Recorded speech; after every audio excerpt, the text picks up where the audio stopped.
శపథమైన దాని విషయంలో ఇశ్రాయేలీయులు తిరుగుబాటు చేసిరి. ఎట్లనగా యూదా గోత్రంలో జెరహుముని మనవడును జబ్ది మనవడును కర్మీ కుమారుడైన ఆకాను శపథము చేయబడిన దానిలో కొంత తీసుకొనెను గనుక యెహోవా ఇశ్రాయేలీయుల మీద కోపించెను. కాబట్టి జనులలో ఇంచుమించు 3,000 మంది అక్కడికి వెళ్ళిరు గాని వారు వారి ఎదుట నిలవలేక పారిపోయిరి. అప్పుడు యెహోషువ సాయంకాలం వరకు యెహోవా మందసమును ఎదుట నేల మీద ముఖములు మోపుకొని తమ తలల మీద ధూళి పోసుకొని ఉండెను.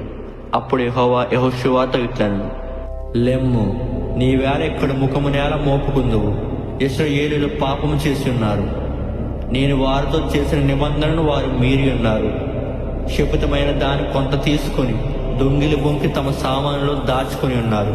కాబట్టి ఇశ్రాయేలీయులు శాపగ్రస్తులై తమ శత్రువుల ఎదుట నిలవలేక తమ శత్రువుల ఎదుట వెనుకకు తిరిగి, శాపగ్రస్తులైన వారు మీ మధ్య ఉండకుండా మీరు వారిని నిర్మూలన చేస్తేనే తప్ప నేను మీకు తోడే ఉండను. నీవు లేచి జనులను పరిశుద్ధపరిచి వారితో ఇలాగ చెప్పుము, రేపటికి మిమ్మల్ని మీరు పరిశుద్ధపరచుకొనండి. ఇశ్రాయేలీయుల దేవుడైన యెహోవా సెలవిచ్చినదేమనగా, ఇశ్రాయేలీయులారా, మీ మధ్య శాపగ్రస్తమైనది ఒకటి కలదు. మీరు దానిని మీ మధ్య ఉండకుండా నిర్మూలన చేయు వరకు మీ శత్రువుల ఎదుట మీరు నిలవలేరు. ఉదయం మీ గోత్రముల వరుసను బట్టి మీరు రప్పింపబడదు.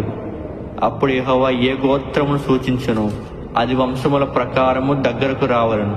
యెహోవా సూచించిన వంశము కుటుంబముల ప్రకారము దగ్గరకు రావలను.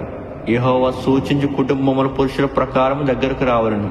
అప్పుడు శపితమైనది ఎవని యొద్ద దొరుకును వానికి కలిగిన వారందరినీ అగ్నిచేత కాల్చివేయవలను.